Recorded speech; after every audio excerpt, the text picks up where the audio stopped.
حسرة على العباد ما يأتيهم من رسول إلا كانوا به يستهزئون ألم يروا كم أهلكنا قبلهم من القرون أنهم إليهم لا يرجعون وإن كل لما جميع لدينا محضرون وآية لهم الأرض الميتة أحييناها وأخرجنا منها حبا فمنه يأكلون وجعلنا فيها جنات من نخيل وأعناب وفجرنا فيها من العيون ليأكلوا من ثمره وما عملته أيديهم أفلا يشكرون سبحان الذي خلق الأزواج كلها مما تنبت الأرض ومن أنفسهم ومما لا يعلمون وآية لهم الليل نسلخ منه النهار فإذا هم مظلمون والشمس تجري لمستقر لها ذلك تقدير العزيز العليم والقمر قدرناه منازل حتى عاد كالعرجون القديم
Bismillahirrahmanirrahim. Assalamualaikum warahmatullahi wabarakatuh. Innal hamdalillah nahmaduhu wa nasta'inuhu wa nastaghfiruh wa na'udzu billahi min shururi anfusina wa min sayyiati a'malina may yahdihillahu fala mudilla lahu wa may yudlil fala hadiya lahu. Asyhadu an la ilaha illallah wahdahu la syarika lahu wa asyhadu anna Muhammadan abduhu wa rasuluhu la nabiyya wa la rasula ba'dah. Allahumma shalli wa sallim wa barik ala nabiyyina Muhammad wa ala alihi wa sahbihi wa man tabi'ahum bi ihsanin ila yaumil qiyamah. Kepada yang hormati segenap pimpinan cabang Muhammadiyah Gunung Harum, pimpinan cabang Aisyah Gunung Harum, dan sekaligus orang-orangnya, pada yang hormati Ustaz Ahmad Desnawal yang hadir kepada kita yang akan mengisi pengajian pada pagi hari ini, dan menghormati guru segenap perangkat desa dengan Allah hormati, dan jumatan bapak ibu-ibu adik-adik pondok jamaah pengajian akbar di Qasdul Khairat dengan Allah hormati ini. Yang pertama, alhamdulillah pada hari ini tanggal 19 April 2026 sudah memasuki bulan Zulqa'dah 1447 Hijriah. Allah memberikan nikmat kita untuk melangkahkan kaki duduk bersama dalam rangka menuntut ilmu, mendekatkan diri kepada Allah Subhanahu wa taala. Bagaimana cara meraih ridhonya? Yang kedua, salawat serta salam semoga tetap terlimpahkan kepada kepada Nabi kita Muhammad Sallallahu Alaihi Wasallam uswah hasanah dalam berkehidupan. Bapak Ibu jamaah pengajian Al-Fatihah Khairat, sakira itu nanti diberkahi oleh Ustaz Ahmad Dasnafal. Seperti biasa, mohon kita doa dahulu agar nanti ketika pengajian saged kita mengerti, saged kita pahami, saged kita amalkan dalam kehidupan sehari-hari, Allah mudahkan dalam beramal soleh. Mari kita berdoa, diawali dengan basmalah terlebih dahulu. Berdoa dimulai. Bismillahirrahmanirrahim. Raditu billahi rabba wa bil islami dina wa bi Muhammadin nabiyya wa rasula. Rabbi zidni ilma warzuqni fahma. Amin. Kepada Ustaz Muhammad Dasnafal dan silakan.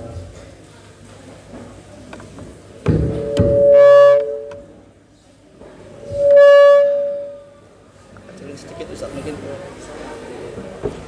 Enggak apa-apa.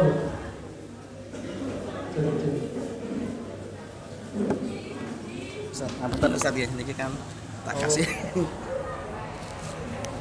Tapi nopo? Mana? Nggih rekaman. Heeh. Lagu dokumen sekat. Bismillahirrahmanirrahim. Rabbi shrah li sadri wa yassir li amri wahlul 'uqdatam min lisani yafqahu qawli. Assalamualaikum warahmatullahi wabarakatuh.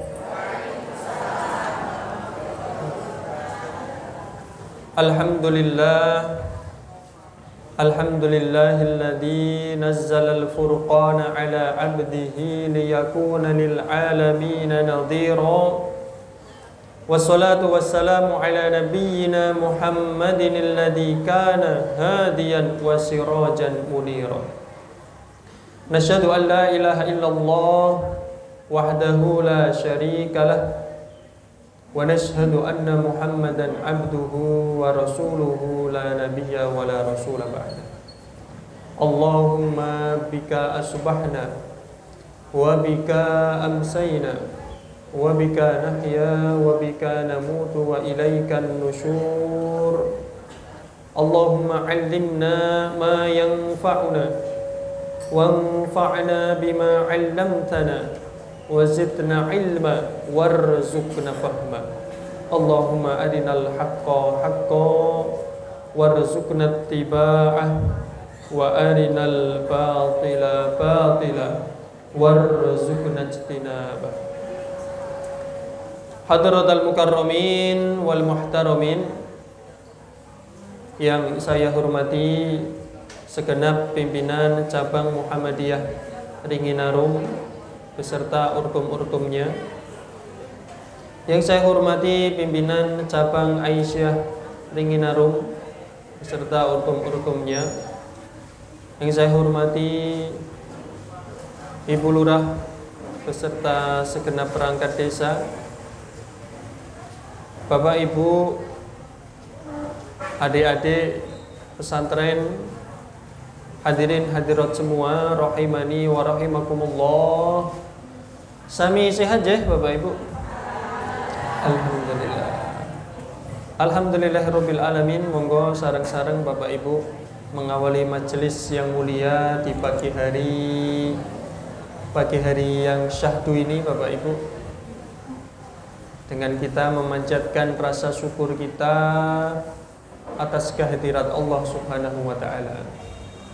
Nikmat iman, nikmat Islam, yang paling utama Bapak Ibu, nikmat sehat, nikmat sempat, berbagai nikmat Allah lainnya masih terus kita rasakan. Maka mari Bapak Ibu, bukan sekedar formalitas di awal suatu majelis, tapi benar-benar kita hadirkan rasa syukur itu, rasa terima kasih itu di dalam hati kita masing-masing, dan kita panjatkan, kita lisankan biqaulina alhamdulillahi rabbil alamin. Karena ngapunten Bapak Ibu, antara ujian syukur dan ujian sabar masih banyak orang-orang yang tidak lulus di dalam menjalani ujian syukur, Bapak Ibu. Kalau sabar, misal tiang gerah, orang sakit, Bapak Ibu. Kalau orang sakit, sering orang akan ingat Tuhannya, akan ingat Robnya. Dia akan berzikir, dia akan dengan suara lirih mengucapkan ya Allah, ya Allah.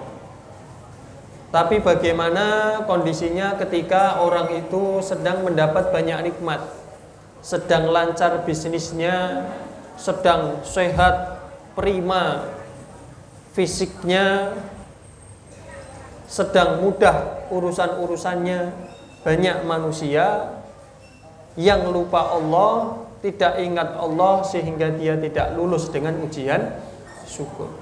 Karena sejatinya Bapak Ibu sekalian, baik nikmat, baik lapang maupun sempit, baik mudah maupun susah, semuanya adalah ujian dari Allah Subhanahu wa ta'ala. Mari ingatkan diri masing-masing untuk menjadi hamba Allah yang bersyukur. La in syakartum la azidannakum. Jika kamu bersyukur, sungguh benar-benar kan ku tambah nikmatku untukmu. Wala in kafartum inna azabi lasyadid. Namun jika engkau kufur, kamu ingkar, Allah mboten basa-basi, sungguh siksaku amatlah pedih. Hadirin rahimani wa rahimakumullah, salawat beserta salam semoga senantiasa tercurah limpah teruntuk Nabi Yuna uswatuna sayyiduna Muhammad sallallahu alaihi wasallam. Semoga teriring pula teruntuk keluarga beliau, para sahabat, para tabi'in, para tabi'in. Kita yang hadir Bapak Ibu, keluarga besar pimpinan cabang Muhammadiyah Ringinarum, kita semua Bapak Ibu semoga kelak diakui sebagai umat beliau sallallahu alaihi wasallam. Semoga kita Bapak Ibu mendapatkan syafaat beliau sallallahu alaihi wasallam. Amin Allahumma amin. Bapak Ibu rahimakumullah, terlambat lebih baik daripada tidak sama sekali Bapak Ibu. Niki sampun melebet bulan Dzulqa'dah. Saya tetap berkeinginan untuk mengiringkan doa Bapak Ibu. Izinkan taqabbalallahu minna wa minkum. Taqabbal ya karim. Ja'alanallahu wa iyyakum minal aidina wal faizin. Taqabbalallahu minna wa minkum. Taqabbalallahu, semoga Allah terima minna wa minkum, amal kami dan amal panjenengan. Ini Bapak Ibu doa yang telah dicontohkan, diteladankan, diriwayatkan sampai kita oleh para salaf kita, orang-orang soleh sebelum kita Bapak Ibu. Selepas Ramadan mereka sama saling mendoakan doa ini Bapak Ibu. Kenapa? Karena mereka paham betul yang lebih penting dari sekedar beramal Bapak Ibu adalah diterimanya amal. Perhatikan Bapak Ibu, yang lebih penting dari beramal adalah diterimanya amal. Kita sering lupa, kita sering persiapan untuk beramal, kita sering semangat menjemput suatu amal. Persiapan turu gasi engko bengi meh iktikaf. Persiapan turu gasi engko bengi meh salat tahajud. Golek duit sing akeh ben iso sedekah, iso infak. Tapi Bapak Ibu, betapa banyak di antara kita lupa dengan diterimanya amal. Kita persiapan amal, kita semangat ketika beramal, tapi setelah beramal sudah tidak kita doakan, tidak kita panjatkan kepada Allah agar amal itu diterima. Nah, para salaf, orang-orang soleh sebelum kita benten, mereka paham betul. Alih-alih hanya puas dengan beramal, mereka masih khawatir, sehingga mereka berdoa kepada Allah agar amal mereka diterima. Maka Bapak Ibu, itu diantara tradisi baiknya kita saling mendoakan selepas Ramadan. Taqabbalallahu minna wa minkum. Dijawab pripun Bapak Ibu? Taqabbal ya karim. Taqabbal, terimalah ya karim. Wahai Allah yang maha karim, maha mulia, maha dermawan. Ja'alanallahu wa iyyakum minal aidin wal faizin. Minal aidin wal faizin artosipun apa Bapak Ibu? Nah, mohon maaf, Nah, boten Bapak Ibu. Sebagian kita di tengah masyarakat kita karena terlalu sering disandingkan dua kalimat itu mengira adalah artinya. Maka kalau nek tenggen kula Bapak Ibu, mboten ngertos tenggen jenengan teng Banyu Putih mriku Bapak Ibu. Kalau sepantaran, seumuran ketika halal bihalal silaturahim Syawal minal aidin Mas dijawab wal fa izin. Nah mboten minal aidin bro podo-podo. Karena dikiranya minal aidin wal faizin artinya mohon maaf lahir batin. Mboten Bapak Ibu. Minal aidin wal faizin niku kita mboten menyalahkan tradisi itu karena itu sesuatu yang baik, bukan suatu kemungkaran. Tapi paling mboten kita jamaah pengajian ngertos, kita paling tidak tahu artinya Bapak Ibu. Artinya nopo? Sebenarnya itu masih satu rangkaian doa. Ja'alanallahu wa iyyakum, semoga Allah menjadikan kita semua minal aidin, termasuk al aidin, orang-orang yang kembali. Kembali nopo? Seringnya dikonotasikan kembali suci. Wal faizin, dan orang-orang yang faiz. Faza yafuzu, artinya menang, orang-orang yang menang. Semoga Allah menjadikan saya dan panjenengan termasuk orang-orang yang kembali suci dan orang-orang yang menang. Orang Indonesia, orang Jawa terutama malas ribet, disingkat minal aidin wal faizin. Semoga kembali suci, semoga termasuk yang menang. Maka nggih mboten napa-napa minal aidin Mas. Kembali suci Mas. Dijawab wal faizin. Kosong-kosong. Nah, kalau itu beda lagi nanti, minta maaf nek niku. Hadirin rahimani wa rahimakumullah. Bapak Ibu, niki perdana selepas Ramadan kaula bermajelis bermuajahah bersama panjenengan. Izinkan Bapak Ibu mengawali majelis ini dengan satu cerita Bapak Ibu. Satu kisah. Sebagaimana Al-Quran itu Bapak Ibu banyak sekali isinya kisah, sejarah, cerita. Ya karena memang di antara satu metode yang paling baik untuk menanamkan kebaikan, mengajarkan kebenaran adalah dengan metode cerita, kisah Bapak Ibu. Sehingga tidak terkesan menggurui.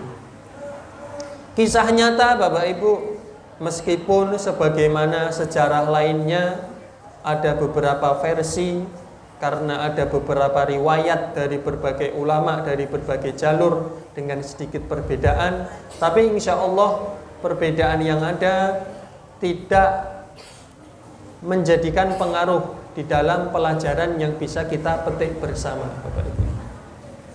Hadirin rahimakumullah, kisah nyata niki seorang anak kecil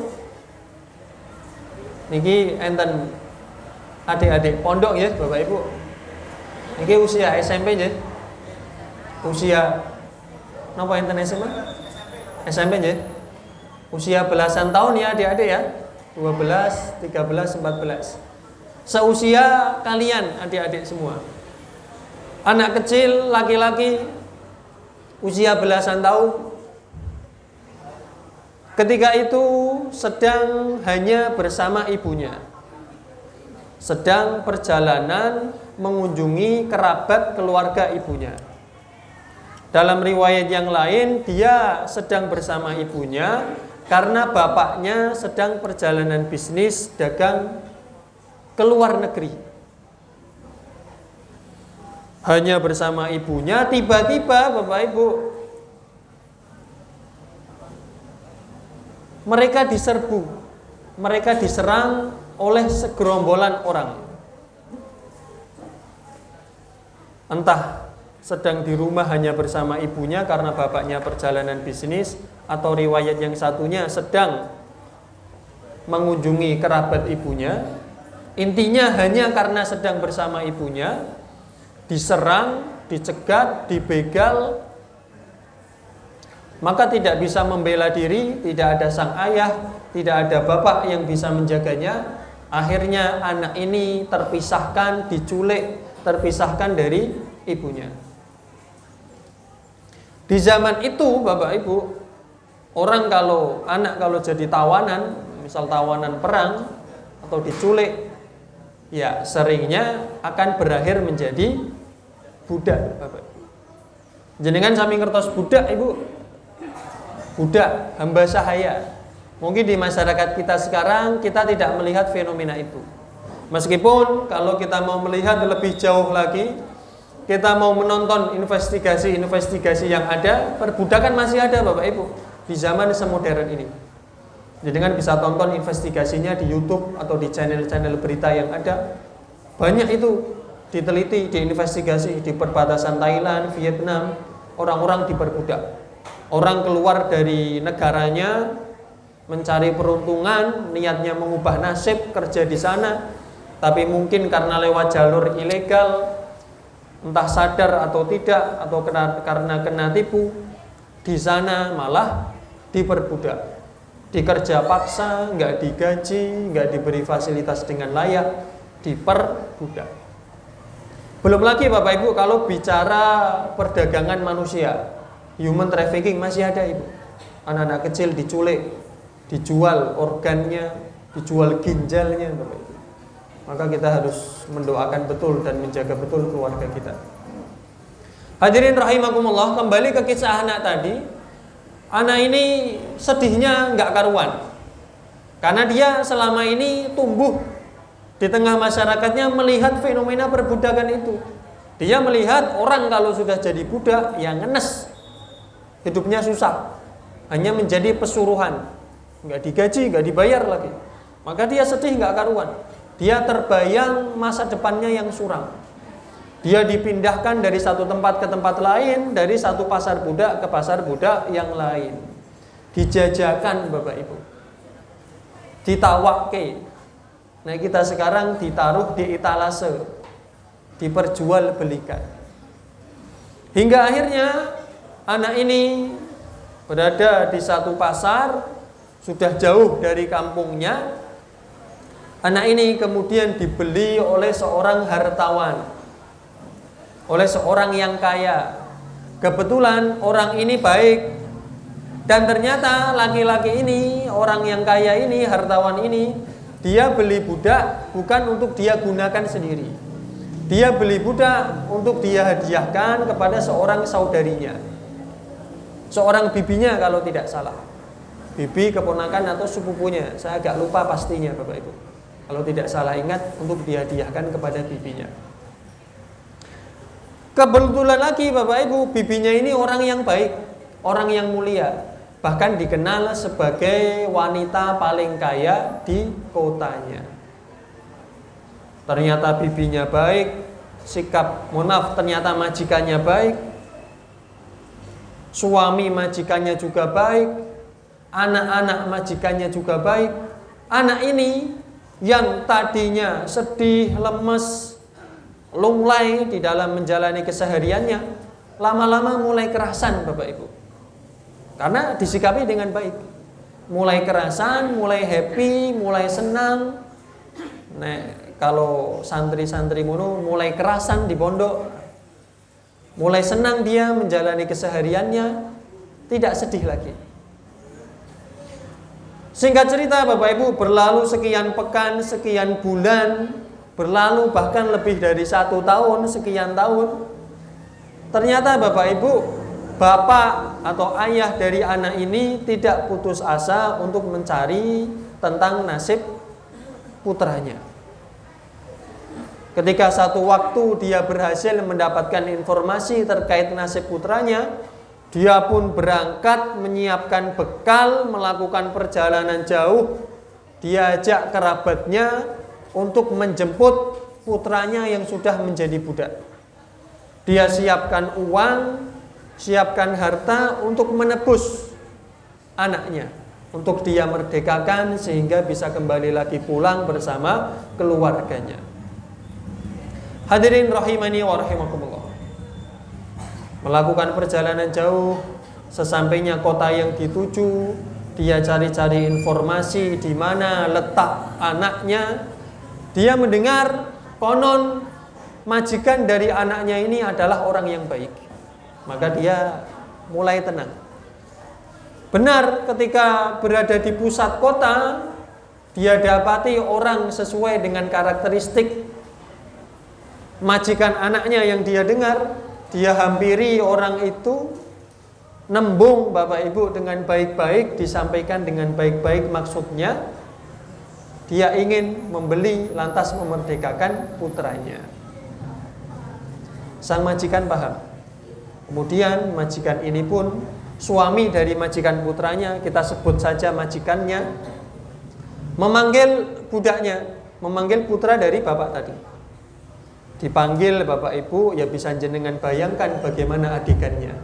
Seorang anak dengan seorang ayah yang terpisah sekian tahun, sekian waktu lamanya, kembali bisa berjumpa. Bisa jenengan bayangkan. Rindunya terbayarkan, tangis, pelukan tumpah di sana. Ayah mana, bapak mana yang tidak rindu dengan anaknya? Apalagi dia tahu anaknya selama ini menjadi budak. Hadirin rahimani wa rahimakumullah. Setelah diberi beberapa waktu untuk menuntaskan rindu barangkali, sang majikan kemudian bertanya Bapak Ibu. Kalau bahasa kita, hai nak, ya gulam, kamu kenal orang ini kan? Jih tuan, ini bapak dan paman saya. Nah sekarang kamu mau pilih pulang bersama bapakmu atau tetap tinggal di sini bersama kami, bersama saya? Nah, kamu mau pulang bersama bapakmu, milih pulang berarti kamu jadi orang merdeka lagi, atau tetap di sini bersama kami, jadi apa? Budak. Karena secara tidak langsung seperti itu maksudnya. Kamu mau pulang jadi orang merdeka atau tetap tinggal di sini bersama kami dengan statusmu sebagai budak. Bapak Ibu, misal jenengan bakal milih yang mana Bapak Ibu? Pilih merdeka atau tetap jadi budak Bapak Ibu? Adik-adik, santri-santri, pilih pulang atau tetap di pondok?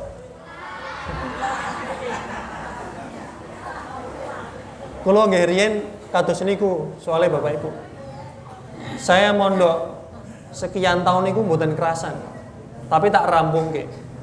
Laki-laki pantang mundur, rampung ke.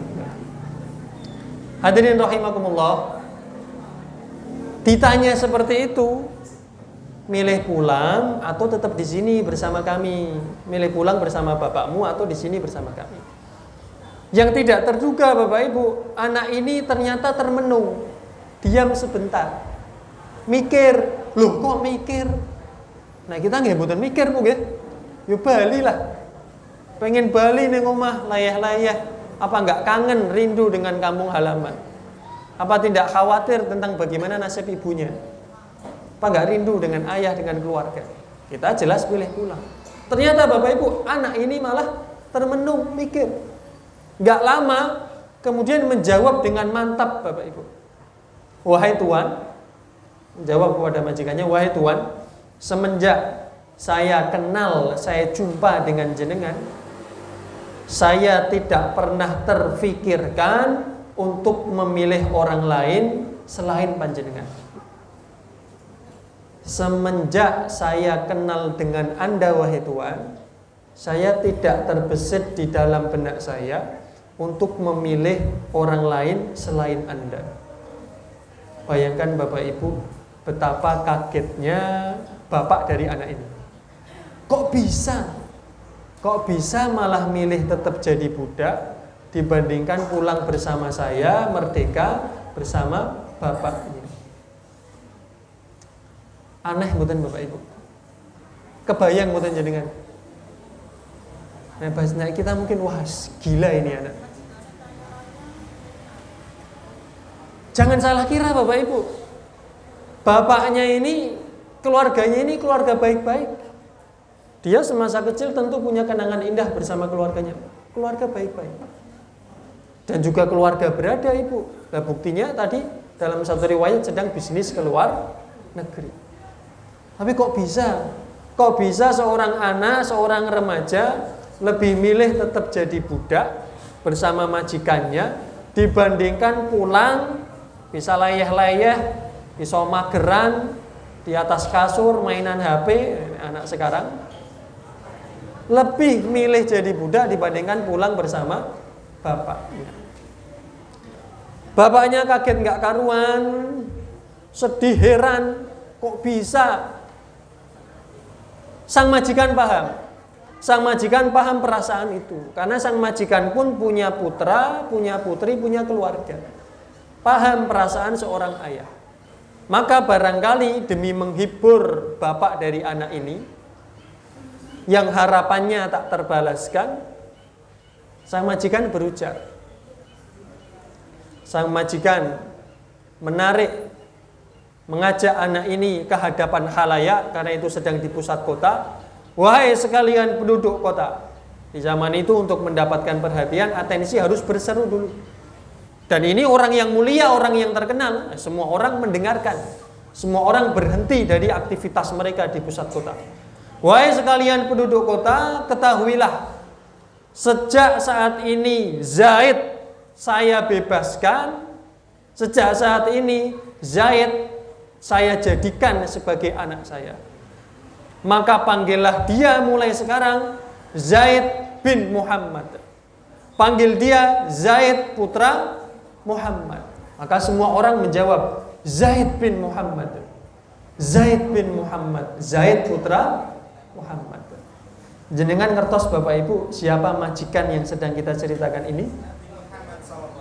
Nabiyuna Sayyiduna Uswatuna Habibuna Muhammad Sallallahu alaihi wasallam. Siapa anak ini? Anak kecil ini adalah Zaid bin Harisah. Zaid putranya Harisah.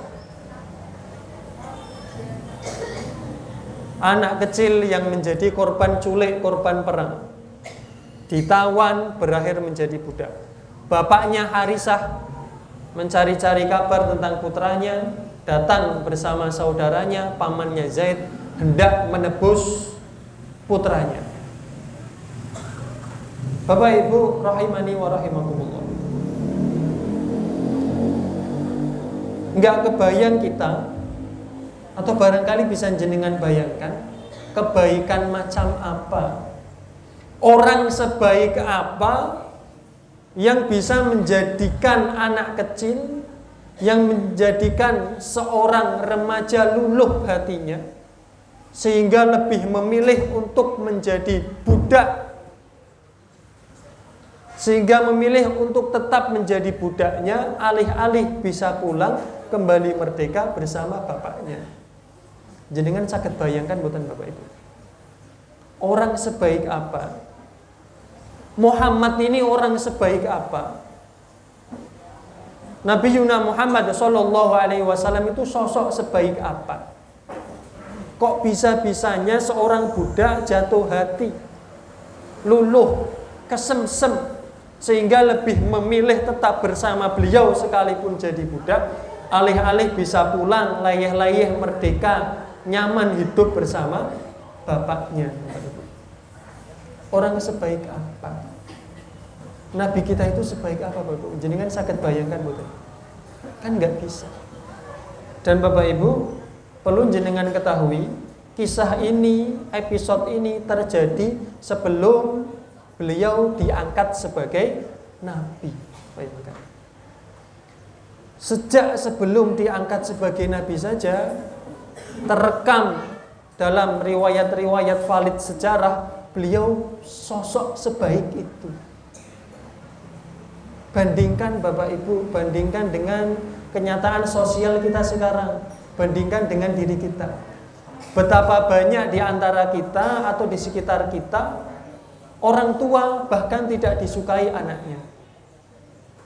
Betapa banyak di antara kita sebagai anak, sebagai putra, sebagai putri tidak membanggakan, tidak disukai oleh orang tuanya. Betapa banyak di tengah kita seseorang tidak disukai oleh saudaranya, tetangganya, rekan kerjanya kathah mboten Bapak Ibu? Lah ini kok bisa budak jatuh hati kepada tuan?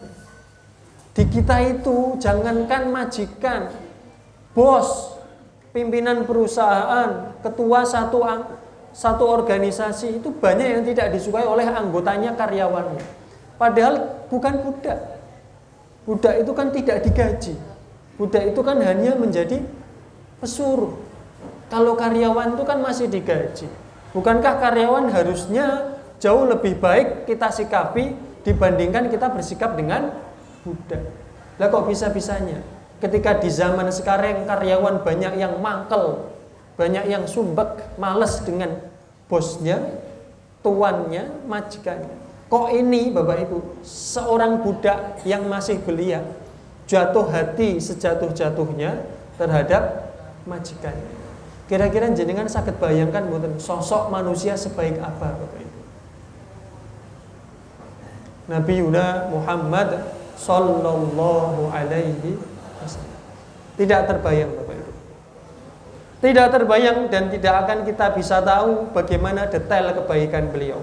Betapa indah tutur kata beliau, betapa lembut sikap beliau, betapa menyenangkan segala tindak tanduk beliau sallallahu alaihi wasallam.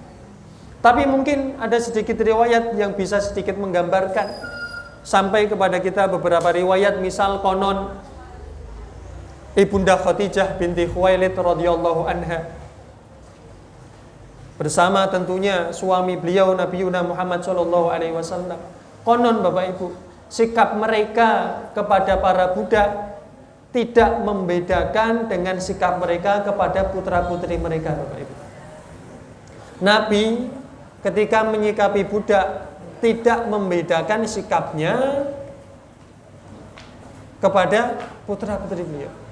Makanannya sama enak, pakaiannya sama pantas, tempat tidurnya sama terhormat. Baik kan Bapak Ibu, majikan macam apa ini? Apalagi di zaman itu, di zaman ketika budak sangat dilecehkan, sangat dihinakan. Tapi beliau sudah semulia itu, bahkan semenjak beliau belum diangkat sebagai nabi. Maka hadirin rahimani wa rahimakumullah, kiranya kita tidak punya alasan, kita tidak punya hujah, kita tidak bisa berkata apa-apa kelak di hadapan Rasul, di hadapan Nabi, kalau semasa hidup di dunia Bapak Ibu kita tidak mau mulai untuk memperbaiki akhlak kita. Kita Bapak Ibu mau diakui sebagai umat siapa? Kita ini mengikuti Nabi siapa? Kita berharap syafaat siapa Bapak Ibu? Kalau kita tidak mau, tidak punya cukup keberanian untuk memperbaiki akhlak kita. Nabi itu sejauh-jauh hari, bahkan sebelum beliau bersabda, sebelum beliau menyampaikan banyak untaian hadis, untaian hikmah, untaian nasihat, beliau sudah membuktikannya. Maka tidak bisa bantah kita ketika Rasulullah Muhammad sallallahu alaihi wasallam bersabda, akmalul mu'minina imanan ahsanuhum khuluqa. Akmalul mu'minina imanan, orang mukmin yang paling sempurna imannya adalah dia yang paling baik akhlaknya, budi pekertinya, sikapnya, tindak tanduknya, pandangan matanya, pandangan hatinya, tutur lisannya. Itu yang paling sempurna imannya. Kita nggak bisa bantah. Maka hadirin rahimani wa rahimakumullah, mari, ini momentumnya masih selepas Ramadan, meski sudah lewat 1 bulan, saya ingin mengajak panjenengan Bapak Ibu. Sudah berapa belas, sudah berapa puluh kali Ramadan kita lewati. Ramadan layaknya sekolah, disampaikan oleh para ulama kita. Orang yang lulus sekolah harusnya sudah semakin baik. Sudah berapa puluh Ramadan kita lulus dari Ramadan, dari madrasah Ramadan ini, tapi sudah seberapa jauh perbaikan terjadi dalam kehidupan kita Bapak Ibu. Sudah seberapa sungguh, sudah seberapa jujur, sudah seberapa berani kita berusaha memperbaiki akhlak kita. Hadirin rahimani wa rahimakumullah, Terkadang Bapak Ibu, untuk berubah menjadi lebih baik, untuk membersihkan hati, untuk berlaku sayang, kasih kepada kaum muslimin, untuk memaafkan kepada siapapun yang punya salah kepada kita Bapak Ibu, terkadang yang dibutuhkan hanya satu langkah keberanian. Kita ini kadang tidak kunjung baik, tidak kunjung tenang hati kita karena kita nggak berani. Kita sudah kadung gengsi, wes kadung meles, wes kadung gengsi Bapak Ibu. Allah ora wong kuwi ngono. Sengake porok dhisik. Nganyelke yo jengkelke. Terus mboten Bapak Ibu. Padahal Bapak Ibu, kalau kita mau jujur, kalau kita cukup cerdas Bapak Ibu, yang paling diuntungkan dari memaafkan kesalahan orang itu bukan yang dimaafkan Bapak Ibu. Bukan yang dimaafkan, justru kita yang memaafkan. Bapak Ibu, orang yang punya salah dengan jenengan kadang boten galbo, ra kelingan, ra ngrasa. Hidupnya tenang-tenang saja. Jalan-jalan wae, seneng-seneng tok, ra kepikiran Bapak Ibu. Maka yang paling diuntungkan bukan yang dimaafkan, tapi kita yang memaafkan. Karena kalau kita tidak memaafkan, justru kita yang terus ngekepi, kita yang terus menggenggam beban berat yang ada di pundak dan hati kita Bapak Ibu. Laras betul? Kalau jenengan renungkan, laras betul? Laras betul. Orang yang paling beruntung itu bukan yang dimaafkan, tapi yang memaafkan. Yang cukup punya keberanian, cukup punya kecerdasan, cukup jauh pandangan matanya, melampaui kehidupan dunia tapi kehidupan akhirat, sehingga mau memaafkan kesalahan orang lain. Maka mari Bapak Ibu, momentumnya selepas Ramadan, meski sudah lewat Syawalnya, mari benar-benar kita berusaha memaafkan kesalahan orang lain. Sebagaimana kita banyak berdoa di 10 akhir Ramadan, Allahumma innaka afuwun tuhibbul afwa fa'fu anni. Allahumma innaka afuwun karim tuhibbul afwa fa'fu anna ya karim. Sebagaimana kita minta dimaafkan oleh Allah Bapak Ibu, kalau kita konsekuen dengan doa itu, kalau kita memang berharap doa kita itu dikabulkan Allah, sehingga sebagaimana penjelasan para ulama, orang kalau sudah dimaafkan Allah akan mudah semua urusannya. Kalau kita ingin seperti itu, maka mari kita pun berusaha berani, jujur untuk memaafkan kesalahan orang lain. Siap bukan Bapak Ibu? Siap. Hadirin rahimani wa rahimakumullah. Abu Dujanah radhiyallahu anhu, semoga Allah meridhai beliau. Seorang sahabat Bapak Ibu. Mungkin di telinga jenengan tidak seterkenal Abu Bakar, tidak sepopuler Umar, tidak sefamiliar Ali bin Abi Thalib radhiyallahu anhu. Tapi Bapak Ibu, beliau adalah sahabat yang besar, sahabat mulia, termasuk yang sangat dikenal oleh Rasulullah Muhammad sallallahu alaihi wasallam.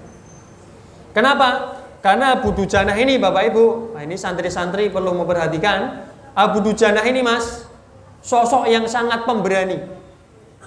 Wanen. Di zaman Nabi, nek kon gelut paling ngarep. Kalau disuruh jihad, bela Nabi, memerangi orang-orang musyrik yang mengganggu Nabi, paling depan. Abu Dujanah radhiyallahu anhu. Sampai pernah tercatat dalam sejarah ketika kaum muslimin sedang terdesak dalam satu peperangan, Abu Dujanah mengikatkan kain berwarna merah di kepala beliau. Ikat kepala berwarna merah. Dalam tradisi bangsa Arab, orang kok gelut, kok perang pakai ikat kepala merah, artinya orang ini gak akan mundur satu langkah pun, maju terus, mati sisan.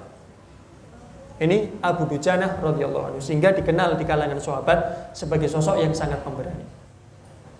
Hadirin rahimakumullah, ketika Abu Dujanah sakit keras, sakit yang menjadikan orang-orang mengira, bahkan beliau sendiri mengira adalah sakit yang akan menghantarkannya kepada kematian. Sakit keras.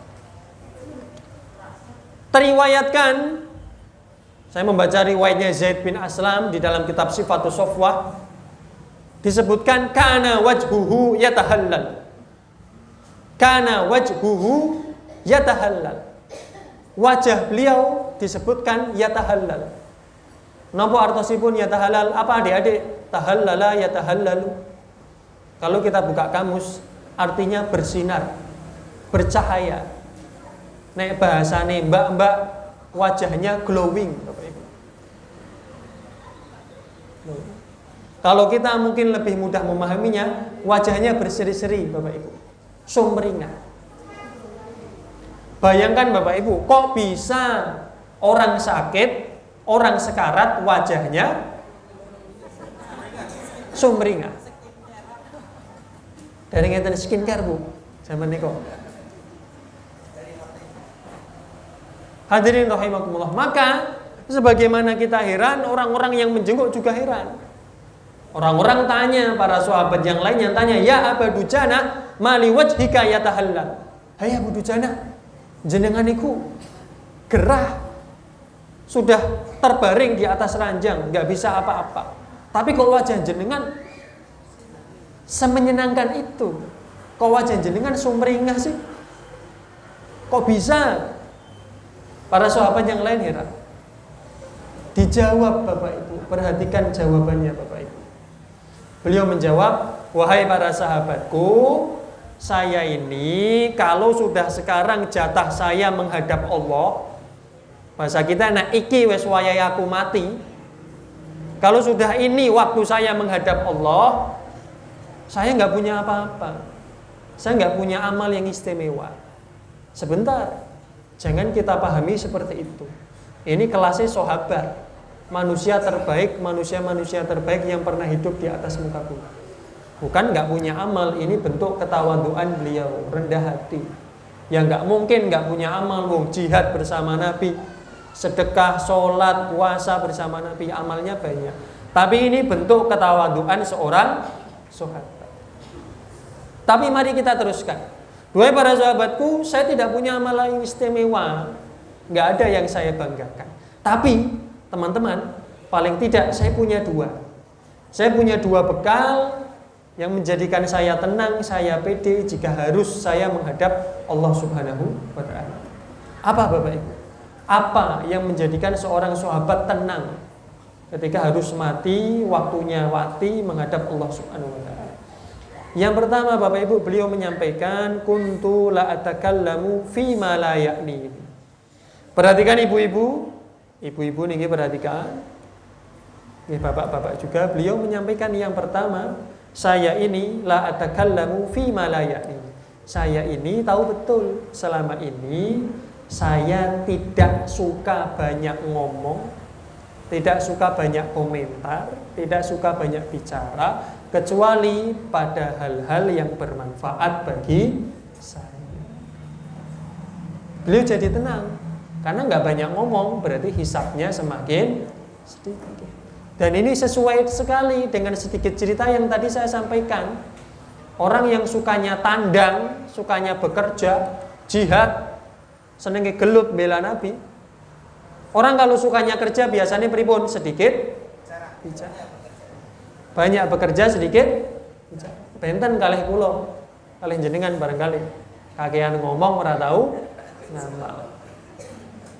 Ini Bapak Ibu. Hadirin rahimani wa rahimakumullah. Tapi yang ingin saya fokuskan yang kedua Bapak Ibu. Yang kedua Bapak Ibu, beliau menyampaikan yang menjadikan beliau pede, tenang kalau harus mati sekarang menghadap Allah.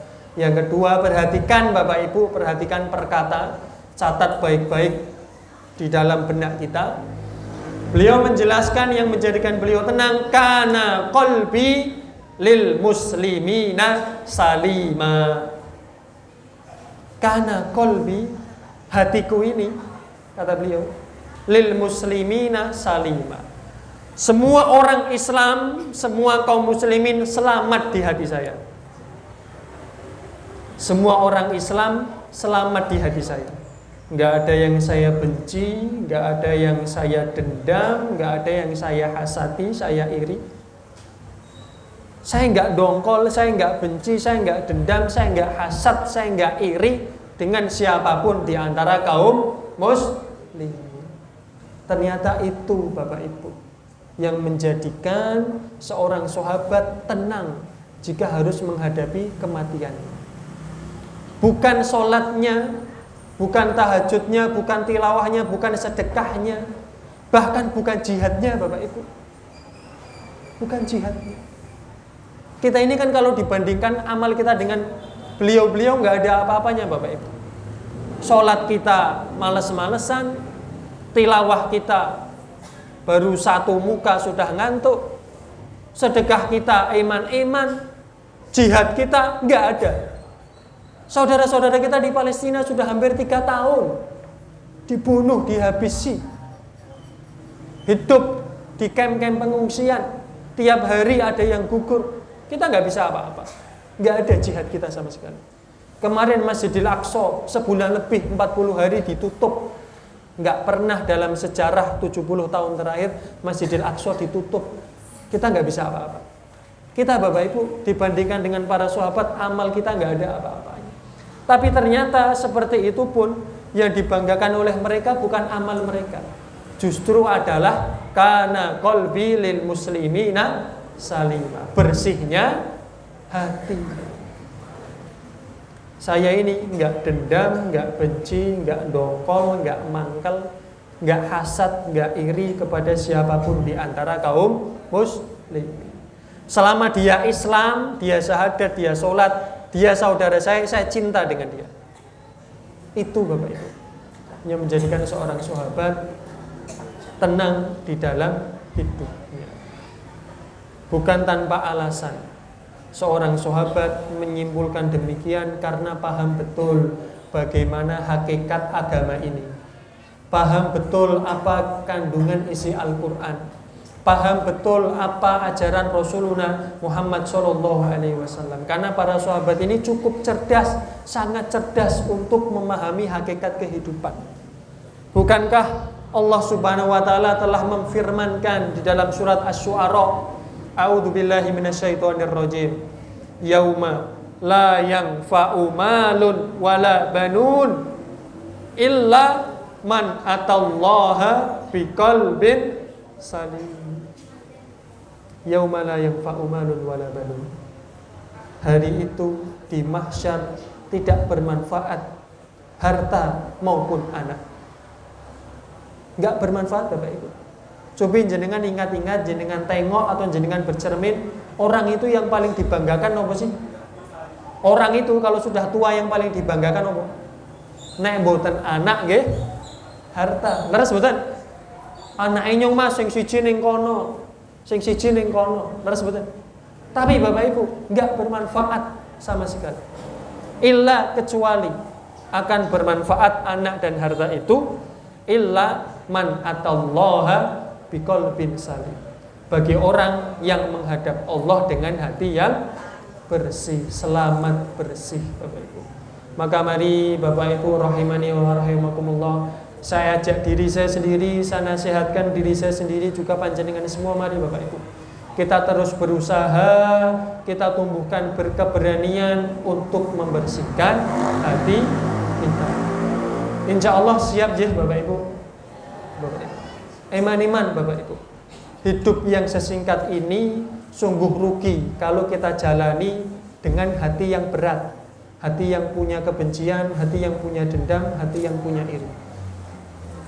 Sungguh beruntung, sungguh cerdas orang yang mau menjalani kehidupan ini dengan lapang hati, bersih hati, tanpa dendam sedikit pun kepada siapapun di antara kaum muslimin.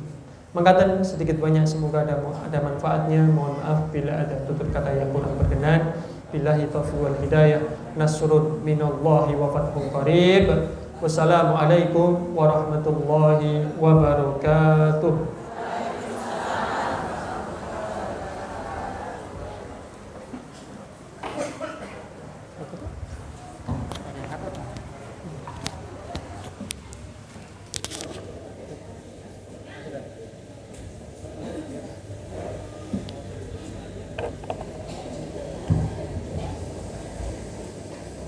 Jazakumullah khairan katsiran wa sanujaya kepada Ustaz Ahmad Desnoval yang telah menyampaikan tausiah pada pengajian Ahad pagi kali ini.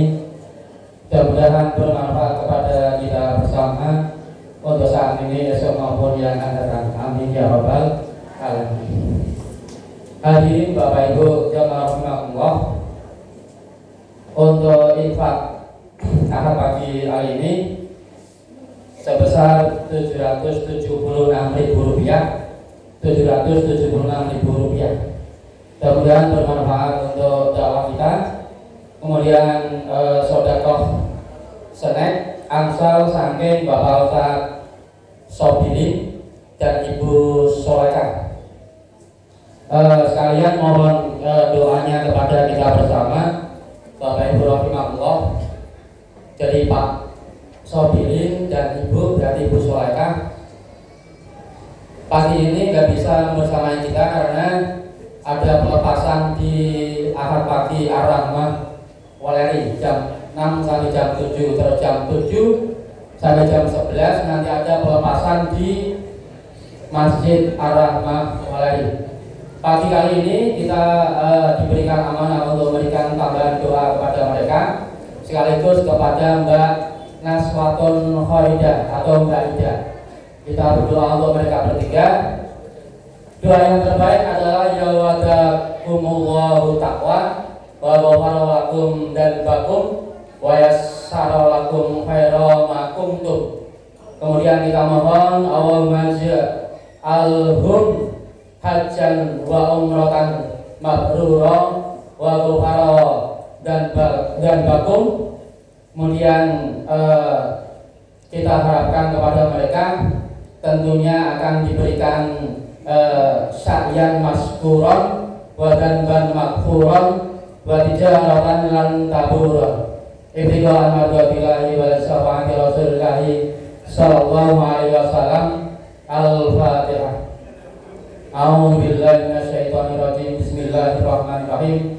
Alhamdulillahirabbil alamin. Ar-Rahmanir Rahim. Maliki yaumiddin. Iyyaka na'budu wa iyyaka nasta'in. Ihdinas siratal mustaqim. Siratal ladzina an'amta 'alaihim ghairil maghdubi 'alaihim waladdallin. Amin amin ya rabbal alamin. A'udzu billahi minasyaitonir rajim. Bismillahirrahmanirrahim. Alhamdulillahirabbil alamin. Hamdan syakirin, hamdan amin, hamdan zakirin, hamdan yuwafi ni'amahu wa yukafi majidah. Ya Rabbana lakal hamdu kama yanbaghi lijalali wajhikal karim wa 'azimi sultanik. Allahumma shalli wa sallim wa barik ala Muhammad wa ala alihi wa ashabihi wa man tabi'ahu bi ihsanin ila yaumiddin. Kama shallaita wa sallamta wa barakta ala Ibrahim wa ala ali Ibrahim innaka Hamidum Majid. Allahumma ighfir lil muslimina wal muslimat wal mu'minina wal mu'minat al ahya'i minhum wal amwat innaka sami'un qaribun mujibud da'wat fa ya qadiyal hajat fa ya qadiyal hajat. Allahumma inna nas'aluka al-huda wat tuqa wal afafa wal ghina. Allahumma inna nas'aluka salamatan fid din wa afiyatan fil jasad wa ziyadatan fil ilmi wa barakatan fil rizqi wa taubatan qabla al-maut wa rahmatan indal maut wa maghfiratan ba'dal maut. Allahumma hawwin alaina fi sakaratil maut wa najata minan nar wal afwa 'inda hisab. Allahumma inna nas'aluka hubbaka wa hubba man yuhibbuka wal amalul ladzi yuballighuna hubbaka bi rahmatika ya arhamar rahimin. Rabbana ighfir lana wa li walidina warhamhum kama rabbawna shighara. Rabbana ighfir lana wa li ikhwanina sabaquna bil iman wa la taj'al fi qulubina ghillan lil ladzina amanu. Rabbana innaka ra'ufur rahim. Rabbana la tuzigh qulubana ba'da idh hadaitana wa hab lana min ladunka rahmah innaka antal wahhab. Rabbana hab lana min azwajina wa dhurriyyatina qurrata a'yun waj'alna lil muttaqina imama. Rabbana zalamna anfusana wa illam taghfir lana wa tarhamna lanakunanna minal khasirin. Rabbana la tu'akhidna in nasina aw akhtana. Rabbana wa la tahmil 'alaina isran kama hamaltahu 'alal ladzina min qablina. Rabbana wa la tuhammilna ma la taqata lana bih wa'fu 'anna wa ighfir lana warhamna anta maulana fansurna 'alal qaumil kafirin. Ya Allah, ya Rahman, ya Rahim, ya Latif, irhamna kama rahimta bi ibadika sholihin warzuqna rizqan halalan thayyiban mubarakan wasi'an min haitsu la yahtasib bi rahmatika ya arhamar Ya Allah ya Aziz ya Ghaffar, ighfir lana dzunubana wa kaffir anna sayyi'atina wa tawaffana ma'al abrar. Ya Allah ya Nur, nawwir qulubana bi nuri hidayatika kama nawwartal arda bi nuri samsika abadan abada bi rahmatika ya arhamar rahimin. Allahumma inna na'udzubika minal hammi wal hazani wa na'udzubika minal azzi wal kasali wa na'udzubika minal jubni wal bukhli wa na'udzubika min ghalabatid da'i wa qahrir rijal. Allahumma inna na'udzubika minal barasi wal jununi wal judami wa sayyi'il asqam. Allahumma antas salam wa minkas salam wa ilaika ya'udus salam. Fa hayyina rabbana bis salam wa akhirna al-jannata darus salam. Tabaraka rabbana wa ta'alaita ya dzal jalali wal ikram. Rabbana awzidna an nashkura ni'mataka allati an'amta 'alaina wa 'ala walidina wa an na'mala sholihan tardahu wa adkhilna bi rahmatika fi ibadika sholihin. Rabbana taqabbal minna sholatana wa siyamana wa ruku'ana wa sujudana wa tammim taqsirana bi rahmatika ya arhamar rahimin. Rabbana taqabbal minna innaka antas samiul alim wa tub 'alaina ya maulana innaka antat tawwabur rahim. Rabbana atina fid dunya hasanah wa fil akhirati hasanah wa qina adzabannar. Subhana rabbika rabbil izzati amma yasifun wa salamun alal mursalin walhamdulillahi rabbil alamin. Taqabbalallah minna wa minkum taqabbal ya karim. Monggo sekarang kita tutup dengan doa kafaratul majelis dan hamdalah bersama-sama. Subhanakallahumma wa bihamdika asyhadu an la ilaha illa anta astaghfiruka wa atubu ilaik. Alhamdulillahi rabbil alamin. Al-afu minkum bil taufiq wal hidayah wal ridha wal inayah. Hadanallahu wa iyyakum ajmain. Wassalamualaikum warahmatullahi wabarakatuh.